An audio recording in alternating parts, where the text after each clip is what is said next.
Hello guys, சரங்கே நான் தான் உங்கள் லவ்லி அலற பிறகு கண்டிப்பாக நல்லா இருப்பீங்கன்னு நம்புகிறேன். நான் வந்துட்டு தேங்க் வந்துட்டு ஒரு எஃப்எஃப் மாதிரி கொண்டு வந்திருக்கேன். ஆக்சுவலி இது ஓல்டு எஃப்எஃப். ஓகே, என்னோடய பழைய சேனலில் உள்ள எஃப்எஃப். ஸோ அது எத்தனை பேருக்கு தெரியும் தெரியல. என் சேனலே பாதி பேருக்கு தெரியாது என்னோடய பழைய சேனல் வந்துட்டு. ஸோ அதனால் வந்துட்டு நான் அதில் உள்ளதை இதில் அப்லோட் பண்ணலாம் அப்படின்னு. இதுக்கு வந்து கட்டாயம் கிடையாது. உங்களுக்கு பார்க்கணும் இன்ட்ரெஸ்ட் இருந்துச்சுன்னா நீங்கள் பார்க்கலாம். ஓகே, ஸோ வந்துட்டு ஃபஸ்ட் டைம் சேனலை பார்க்குறீங்க அப்படின்னா சப்ஸ்கிரைப் பண்ணிக்கோங்க. பக்கத்துக்கு பெல்லைக்கனை கிளிக் பண்ணிக்கோங்க. இந்த வீடியோ பிடிச்சதை லைக் பண்ணுங்கள். உங்கள் ஆர்மிஸ் அண்ட் ஃப்ரெண்ட்ஸ்க்கு ஷேர் பண்ணுங்கள். இந்த வீடியோ எப்படி இருக்குன்னு கமெண்ட் பண்ணிக்கோங்க. ஓகே, இது நல்லா வியூ போனது தான் எனக்கு தெரிஞ்சு. இது நல்லா இருக்கும்னு நினைக்கிறேன். ஸோ அவ்வளோதான்டா. நான் இதை மட்டும் உங்கள்கிட்ட சொல்லிக்கணும்னு நினச்சேன். ஸோ சொல்லிட்டேன். ஓகே, நம்ம இப்போ ஸ்டோரிக்குள்ளே போகலாம். ஓகே, ஸ்டார்டிங்லே இப்போ எதில் காட்டுறாங்கன்னா ஒரு மேரேஜ் நடக்கிற இடம் மாதிரி. அதாவது ஒரு பீச் பக்கத்துலேயே இந்த மேரேஜ் ஹால் மாதிரிலாம் ரெடி பண்ணுவாங்களா, அந்த மாதிரி ரெடி பண்ணி வச்சுருக்காங்க. அதில் வந்து இப்போது நம்ம தயாங் தான் இது மாப்பிள்ளை. அவர் தான் அதில் நின்றுட்டுருக்காரு. அந்த கெட்டப்பில் கோட் ஷீட்லாம் போட்டு நின்றுட்டுருக்காரு. ஃபாதர், ரிலேட்டிவ்ஸ் எல்லாருமே இருக்கிறாங்க. இப்போ வந்து நம்ம ஒயனை தான் காட்டுறாங்க. ஒயன் வந்து இப்போ அவங்க டேடோட ஹேண்டை ஹோல்ட் பண்ணிட்டு இப்போ வந்துட்டுருக்குறாங்க. அங்கே மேரேஜ் ஹால் நோக்கி வந்துட்டு இருக்காங்க. நம்ம தயங்கோட ஃபேஸை பார்த்திங்கன்னா தயங்கோட ஃபேஸில் கொஞ்சம் கூட ஒரு ஹாப்பினஸ்ஸே கிடையாது. தயங் வந்து நம்ம ஒயனை வந்து முறைச்சி பார்த்துட்ருக்காரு. யாருமே ஆனால் அதை கவனிக்கலை. அவரை வந்து கவனிக்கலை அப்படின்னா, நம்ம ஒயன் வந்து பார்க்கறதுக்கு அவ்வளோ கார்ஜியஸாக அவ்வளோ அழகாக இருக்காங்க. அவங்க அழகில் வந்து எல்லாருமே மெல்ட் ஆகிட்டாங்க. ஸோ நம்ம தயாங்க யாருமே கவனிக்கலை. நம்ம ஒயனையே இப்படி பார்த்துட்ருக்காங்க. இந்த பொண்ணு ரொம்ப அழகாக இருக்குது, ப்ரைடல் ட்ரெஸ்ஸில் சூப்பராக இருக்கா அப்படி இப்படின்ட்டு அவங்களுக்குள்ளே பேசிட்டு அப்படி உங்களை தான் பார்த்துட்ருக்காங்களே தவிர தயாங்க கவனிக்காதனால அவர் வந்து நல்லாவே முறைச்சி பார்க்குறாரு. நீங்களும் அவரை பார்க்கும்போது அவர் முறைக்கிறது நல்லாவே தெரியுது. நீங்களும் கொஞ்சம் பயப்படுறீங்க. எதுக்காக அவர் முறைக்கிறாரு, நீங்கள் ஏன் பயப்படுறீங்க அப்படிங்கிறது ஒரு சின்ன ஃப்ளாஷ்பேக் மாதிரி போயிட்டு வந்துடலாம். அதாவது வெட்டிங் டேக்கு முந்தின நாள் நைட் என்ன ஆகிருக்குன்னா, அதாவது அந்த பீச்லேயே ஒரு ஹோட்டல் மாதிரி ரூம் புக் பண்ணியிருக்கலாம். நெக்ஸ்ட் டே வந்து வெட்டிங் டேனால் அந்த இடத்துலையே ஒரு ஹோட்டல் மாதிரி புக் பண்ணி அங்கே, ஏன்னா பீச் அந்த இடத்துல வச்சு தான் கல்யாணம் பண்ணலாம், மேரேஜ் பண்ணி வைக்கலாம் அப்படின்ட்டு ஒரு முடிவெடுத்திருப்பாங்க. ஸோ அதனால வந்து அங்கேயே ஒரு ஹோட்டல் மாதிரி புக் பண்ணலான்ட்டு பக்கத்துலேயே இருக்கும். அங்கே வந்து புக் பண்ணிடுறாங்க. அங்கே வந்து இப்போ எல்லாருமே இருக்காங்க. எல்லாருக்குமே ரூம்லாம் கொடுத்து இருக்காங்க. அதேமாதிரி உங்களுக்கு ஒரு ரூம் கொடுத்துருப்பாங்க. நீங்களும் அந்த ரூமில் வந்து பால்கனிலன்ட்டு உங்களுக்கு மேலே தான் மேலே உள்ளதில் தான் உங்களுக்கு ரூமு. நீங்கள் வந்து உங்கள் ரூமுக்கு வெளியே அங்கே பால்கனியில் நின்றுட்டு மூன் வந்து பார்த்துருக்கீங்க. அது ஒரு நைட் டைம் மூன் பார்த்துட்டு இருக்கிறீங்க. அந்த பக்கம் பார்த்திங்கன்னா கடல் அலைகள் அப்படியே கடல் அலை அடிக்கிறது, கடலோட சவுண்டெல்லாம் கேட்கும். அப்படியே நின்று தான் நீங்கள் மூணு பார்த்துட்டே நிற்கிறீங்க. அந்த டைம் ஒரு ஆள் வந்து டப்புன்னு உங்கள் ரூமோட டோரை வந்து திறந்துட்டு வந்து லாக் பண்ணுறாங்க. நீங்கள் யாருன்னு சடனாக திரும்பி பார்க்குறீங்க. பார்த்தா அது வேறு யாரும் இல்லை, நம்ம தயாங்க தான் உள்ளே வந்துடுறாரு. வேகமாக வந்துட்டு உங்கள்கிட்ட வந்துட்டு டக்குன்னு வந்து உங்களை வந்து என்ன பண்ணுறாருன்னா, உங்களை வந்து வாலோடு பின் பண்ணி, அதாவது பால்கனியில் அந்த சைடு செவர் இருக்கும்ல, ஸோ அந்த வாலோடு அப்படி பின் பண்ணிடுறாரு. பின் பண்ணிவிட்டு அவங்க நெக்கை வந்து டைட்டாக பிடிச்சி ப்ரெஸ் பண்ணுறாரு. ப்ரெஸ் பண்ணிட்டு உங்களை வந்து அப்படியே அதாவது அப்படி திட்டுறாரு. நான் என்ன சொன்னேன், இந்த கல்யாணம் நடக்கக்கூடாதுன்னு சொன்னனா இல்லையா? நீ என்ன பண்ணிக்கிட்டு இருக்க? இதை எப்படியாவது நிப்பாட்டுன்னு சொன்னால் நீ அவங்க கூட சேர்ந்துட்டு எல்லா வேலையும் பார்த்துட்ருக்கியா அப்படின்னு அவர் வந்து திட்டுறாரு. உடனே நீங்கள் வந்து கையெடுத்தாங்கனால முடியலை, எனக்கு மூச்சு விட்டு கையெடுத்தாங்கனால முடியலை அப்படின்னு சொல்லிட்டே இருக்கிறீங்க. அவர் வந்து கையெடுக்கிற மேலே உன்ட்டு என்னடி சொன்னேன், இந்த கல்யாணத்தை நிப்பாட்டுன்னு சொன்னால் நீ என்ன பண்ணிகிட்ருக்குற, எனக்கு தெரியாது, நீ எப்படியாவது இந்த கல்யாணத்தை நிப்பாட்டுற, உன் கூடலாம் நான் வாழவே முடியாது, ஒழுங்கு மரியாதை நிப்பாட்டு, கல்யாணத்தை இப்போ நிப்பாட்டுறியா இல்லையா அப்படின்ற மாதிரி அவர் ப்ரெஸ் பண்ணிட்டே கேட்டுட்ருக்காரு. நீங்கள் கொஞ்சம் ரொம்பவே உங்களுக்கு மூச்சு முட்டுறதுனால ஒரு அன்கான்ஷியஸ் லெவலுக்கு போகிற மாதிரி ஆகுறீங்க. உடனே அவர் கையை எடுக்க நீங்கள் வந்து டப்புனு கீழே விழுந்துடு அப்படியே கீழே உட்காந்துட்டு அவர்கிட்ட வந்து எதுக்கு தேங்க இப்படி பண்ணுற, எதுக்கு தேங்க வந்து என்ன இந்த மாதிரி டார்ச்சர் பண்ணிட்டுருக்க, உனக்கு பிடிக்கலன்னா நீயே சொல்ல வேண்டியதானே, என்ன சொல்லிக்கிட்டே இருக்க, என்ன சொல்லிக்கிட்டே இருக்க, நானும் சொல்லிட்டேன் தேங்க, என்னால் முடியலை, அவங்கக்கிட்ட எவ்வளவோ சொல்லிட்டேன் எனக்கு இந்த கல்யாணம் வேண்டான்னு, அவங்க கேட்க மாட்டேங்கிறாங்க. உன்னோட அப்பா அம்மாட்ட கூட நான் சொல்லிட்டேன், அவங்களும் கேட்குறதா இல்லை, அவங்க முடிவில் தான் அவங்க நிற்கிறாங்க, என்னால் இதுக்கு மேலே எதுவுமே பண்ண முடியாது, அவங்களோட ஃபோர்ஸ் பண்ணி தான் என்ன கல்யாணம் பண்ண வைக்கிறாங்க, அதை ஒன்றையும் அந்த மாதிரி தான் பண்ணுறாங்கன்னா அது எனக்கு தெரியாது, நானும் எவ்வளவோ முயற்சி பண்ணிவிட்டேன், எவ்வளவோ போராடிட்டேன், என்னால் முடியலை, இதுக்கு மேலே உன்னோட கையில் தான் இருக்குது, நீயே போய் உன் டேட் மாம்கிட்ட வேண்டான்னு சொல்லி என்னால் முடியாது அப்படின்ட்டு சொல்கிறாங்க. உடனே தயங்க வந்து உங்களை வந்து டக்குன்னு ஸ்லாப் பண்ணிடுறாரு. ஸ்லாப் பண்ணிட்டு ஒன்றை சொன்னால் நீ என்ன சொல்லிட்டு இருக்கிறியா, என்னால் சொல்ல முடியலன்னு தான் நான் ஒன்று சொல்கிறேன், என்னால் மட்டும் முடியுதா தயம், என்னாலேயும் முடியலை, நீ உன்னால் எப்படி முடியலையோ அதே மாதிரி தான் என்னாலையும், நானும் எவ்வளவு சொல்லிட்டேன் கேட்க மாட்டேங்கிறாங்க, நீயும் பேசுனா பேசுவோம், பக்கத்துலேருந்து பேசு, என்னால் முடியாது, இதுக்கு மேலே என்ன பண்ணனே தெரில, எனக்கு மட்டும் உன் கூட என்ன குடும்பம் நடத்தணும் ஆசையா என்ன, நானும் எப்படியாவது நான் நிப்பாட்டணும்னு தான் ட்ரை பண்ணுறேன், என்னென்னமோ சொல்லிட்டேன் கேட்க மாட்டேங்கிறாங்க, நம்பவும் மாட்டேங்கிறாங்க, வேண்டான்னு சொல்கிறேன், எங்கள் அப்பா அம்மாட்ட சொல்லிட்டேன் கேட்கணும்ல, கேட்க மாட்டேங்கிறாங்கல்ல, நான் என்ன செய்ய முடியும் தயம், இதுக்கு மேலே உன்னால் தான் இது பண்ண முடியும், உனக்கு முடிஞ்சால் எதனாலும் பண்ணு, இல்லைன்னா போயிட்டே இரு அப்படின்ற மாதிரி சொல்கிறீங்க. உடனே அவர் வந்து நீ எனக்கே ஆர்டர் போட்டுட்ருக்கியா, நான் உன்னை சொன்னால் நீ என்ன சொல்லிக்கிட்டு இது பண்ணிகிட்ருக்க, என்னாலேயும் முடியலடி, அதனால தான் உன்னை சொல்கிறேன், எவனையா பார்த்துட்டு ஓடி வேணா போய் தொலையேன் அப்படின்ற மாதிரி டக்குன்னு கத்துறாரு. ஒன்று நீங்கள் நான் ஒன்றும் அந்த மாதிரி பொண்ணு கிடையாது சரியா அப்படின்ற மாதிரி கொஞ்சம் கோல்டாக பேசுவீங்க. அவரும் வந்து டக்குன்னு என்ன பண்ணுறாருன்னா, எனக்கு தெரியாது நாளைக்கு எப்படியாவது இந்த கல்யாணம் ஸ்டாப் ஆகணும், இதை நீ நிறுத்துற, இல்லைன்னா அப்புறம் என்ன நடக்கும் தெரியாது, உன்னோட லைஃப்லேயே நீ ரொம்ப நரக வேதனை அனுபவிப்ப, அதுக்கு மேலே இப்போ இருக்கிறத விட இதை விட 2 மடங்காக உன்னை நான் டார்ச்சர் பண்ணுவேன், நீ என்னை கல்யாணம் பண்ணிட்டு வந்தேன்னா அப்படின்னு அவர் வந்து ரொம்ப மிரட்டுறாரு. நான் என்ன பண்ணட்டும், என்னாலையும் முடியல தேவை, நீ என்னை என்ன வேணால் மாட்டிக்கோ, ஆனால் இதில் என்னோடய பிளான் ஒன்றுமே கிடையாது, நான் ஒன்றும் இதை பண்ணணும்னு விரும்பவும் கிடையாது, எனக்கு இதை பற்றி ஒன்றுமே தெரியாது, என்னை விட்டுரு அப்படின்ற மாதிரி நீங்கள் வந்து கத்துறீங்க. நடக்கட்டும் எல்லாம் நடக்கட்டும், நீ மட்டும் கல்யாணம் பண்ணு, அதுக்கப்புறம் இருக்கு உனக்கு அப்படின்ற மாதிரி அவர் ரொம்பவே மிரட்டிட்டு அப்படியே போயிடுறாரு.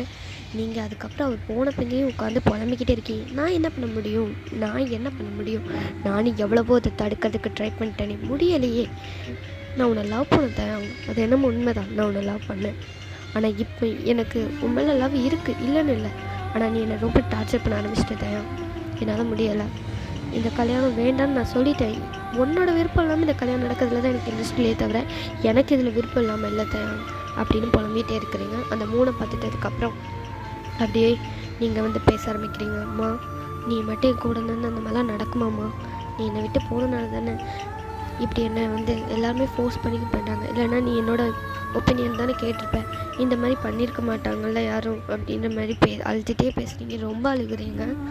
ஏன்னா தயங்க எப்போவுமே இந்த மாதிரி கோல்டாக அவங்கக்கிட்ட பேசிகிட்டே இருப்பார். நீங்களும் சாஃப்டான கேரக்டர் தான், பட் சாஃப்ட்டுக்கு சாஃப்டாக இருப்பீங்க, பட் கோல்டு ஆகிட்டா கோல்டுக்கு கோல்டு, அதாவது கோவப்பட்டாங்கன்னா அவங்களுக்கு ஏற்ற மாதிரி கோவப்பட்டு அந்த மாதிரி பேசுகிற ஒரு கேரக்டர், அதனால தான் நீங்கள் டேங்க்டாக அவ்வளோ அவர் கோல்டாக பேசும்போது நீங்கள் கோல்டாகவே பேசிகிட்டு இருந்துருப்பீங்க ரொம்ப.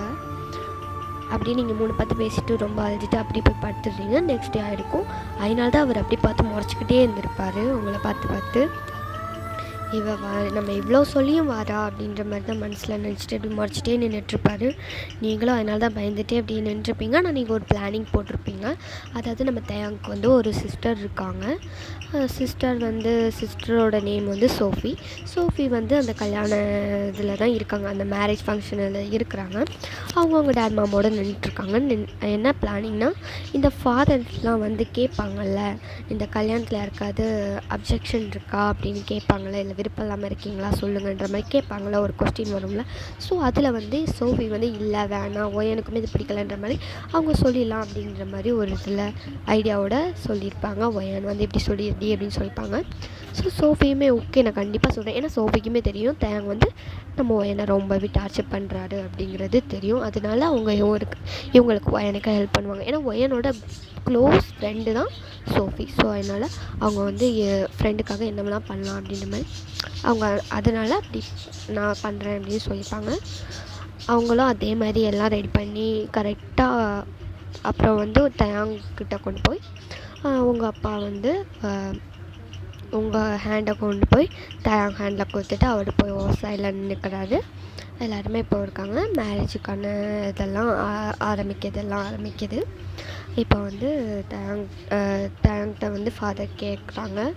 இல்லை எனக்கு தெரியலை, ஃபஸ்ட்டு வந்து மாப்பிள்ளை பொண்ணுகிட்ட தான் கேட்பாங்களா இல்லை வந்து ஃபஸ்ட்டு இந்த ஒப்பீனியன் மற்றவங்கள்ட்ட தான் கேட்பாங்களா அப்படின்னு எனக்கு தெரியலை. நான் ஃபஸ்ட்டு வந்து ஃபாதர் கேட்குற மாதிரியே வச்சுக்கிறேன், அதுக்கப்புறம் இவங்கள்ட்ட கேட்குற மாதிரி நான் கதை அந்த மாதிரி தான் வச்சுருக்கேன். எனக்கு தெரியல சரியாக, நான் இப்படி வச்சுருக்கேன். சரிங்களா? புரியலைனாலும் கொஞ்சம் அட்ஜஸ்ட் பண்ணிக்கோங்க, நான் ஏதோ வளர்னா. ஓகே. இப்போ வந்து என்ன செய்கிறாங்கன்னா, ஃபாதர் வந்து டக்குன்னு கேட்குறாரு, இந்த மேரேஜ் நடக்காது யாருக்காவது விருப்பம் இல்லாமல் இருக்கா, யாருக்காவது அப்ஜெக்ஷன் இருக்கா அப்படின்ற மாதிரி கேட்குறாங்க. உடனே வந்து சோஃபி வந்து டக்குன்னு எந்திரிச்சிடுறாங்க. எந்திரிச்சிட்டு ஃபாதர்கிட்ட வந்து, ஃபாதர் எனக்கு வந்து இதில் அப்ஜெக்ஷன் இருக்குது, இந்த கல்யாணம் நடக்க வேண்டாம், இது வந்து எனக்கு மட்டும் பிடிக்காமல்ல எனக்குமே இதில் விருப்பம் கிடையாது, அதனால வந்து இதை வந்து வேண்டாம், இந்த கல்யாணத்தை நிறுத்திடுங்க அப்படின்ற மாதிரி சொல்கிறாங்க.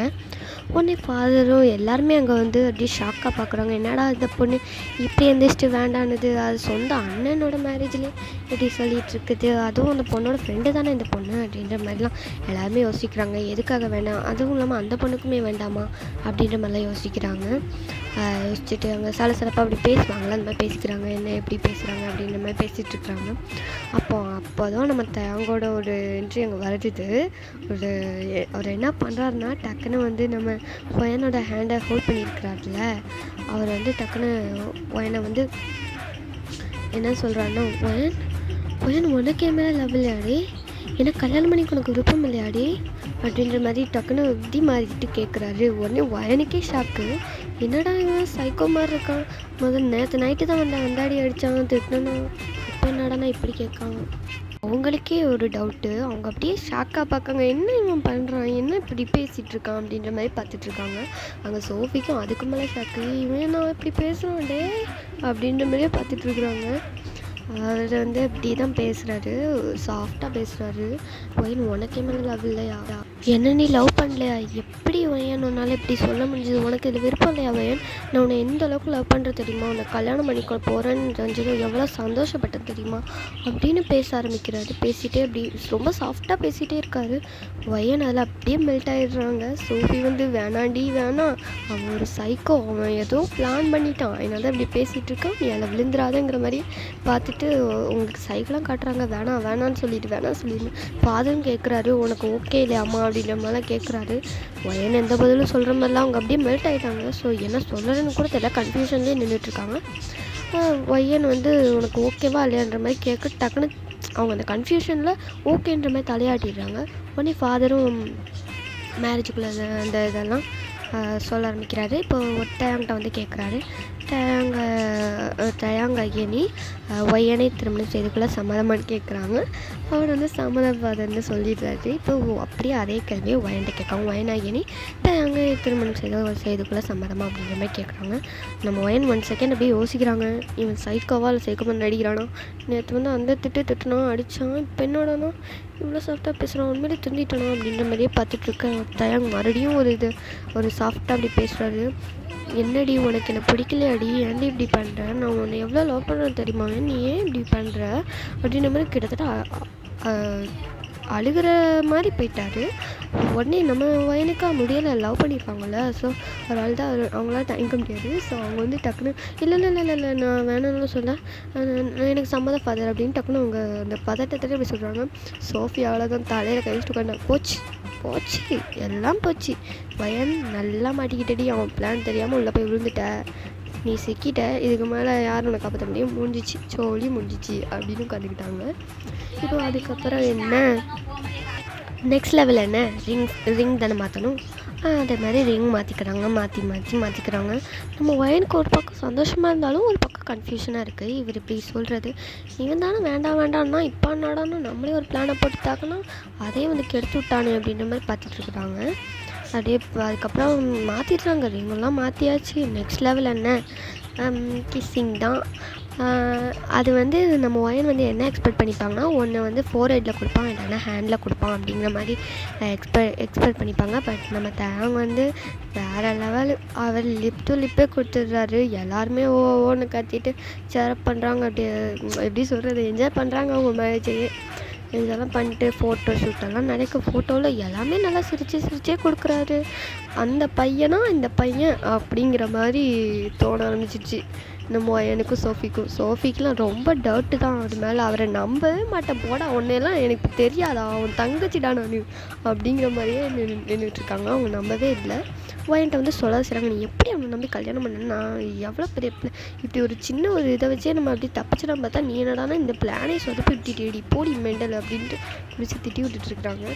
நான் என்னடி பண்ணுறதுக்கு ஒரு செகண்ட் மெல்ட் ஆகிட்டேன். அந்த அவன் பேசினது தான் அப்படி அப்படின்னு பொடி லூசி, எனக்கு அண்ணனை பற்றி நல்லா தெரியும். அவன் ஏதோ பிளான் போட்டிருக்கான், அவனை வச்சு சேர்ப்புறான், நீ சாவு அப்படின்ட்டு சொல்லிட்டு அப்படியே போயிடுறாங்க. ஃபோட்டோ எடுக்கும் போது இந்த மாதிரி சொல்லிப்பாங்க. ஃபோட்டோ எடுத்து தான் அப்படியே அவங்க கிளம்பிடுறாங்க. நெக்ஸ்ட் என்ன, அடுத்து அவங்க ஹோமுக்கு தான் போகணும்.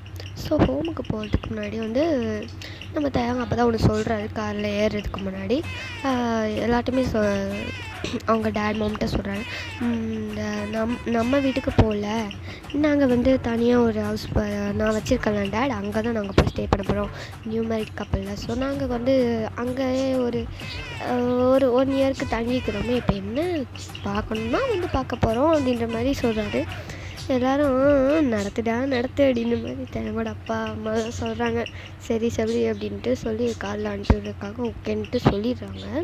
நம்ம சோஃபிக்கா புரிஞ்சிடுச்சு, இவன் என்ன செய்ய போகிறான்னு நல்லா புரிஞ்சிச்சு, இவளை வச்சு செய்ய போகிறான்னு புரிஞ்சு போச்சு. மாட்டிக்கிட்டவையே இனி ஒன்று யாரும் காப்பாற்ற முடியாது, உன் தலைவிதியை நீயே எழுதிக்கிட்ட, அந்த கடவுள் தான் அவனை காப்பாற்றணும் அப்படின்ற மாதிரியே நின்றுட்டுருக்காங்க. அதுக்கப்புறம் கார்லேயும் ஏறியாச்சு. ஏறி 2 பேரும் உட்காந்தாச்சு. இப்போ வந்து காரில் ட்ராவல் பண்ணிகிட்ருக்காங்க. இப்போ வந்து கார் வந்து ஒரு 15 மினிட்ஸ்க்கு அப்படியே சைலண்ட்டாக தான் இருக்குது. நம்ம ஒயன் வந்து விண்டோ சைட் பார்த்துட்டே வராங்க. அவங்க வந்து அவர் பாட்டுக்கு மொபைலில் ஸ்க்ரோல் பண்ணிட்டு அப்படி வந்துகிட்டே இருக்காரு. அந்த மாதிரி தான் போயிட்டுருக்கு. பாடி கார்டு வந்து அவருக்கு ஒரு நேம் வச்சுக்கலாம். அவர் பேர் வந்து சாம். ஓகேயா, அவர் வந்து ஒரு பாடி கார்டு தான். ஓகே, அவர் வந்து டிரைவர் மாதிரியும் ஓகே, கிட்டத்தட்ட பர்சனலாக தேங்கூட ஒரு பாடி கார்டு மாதிரி. ஓகே, பாடி கார்டில் ஒருத்தர், அவ்வளோதான், நான் ரொம்ப வளர்றேன்னு நினைக்கிறேன். சரி ஓகே, அவர் பேர் சாமு, நல்லா ஞாபகம் வச்சுக்கோங்க.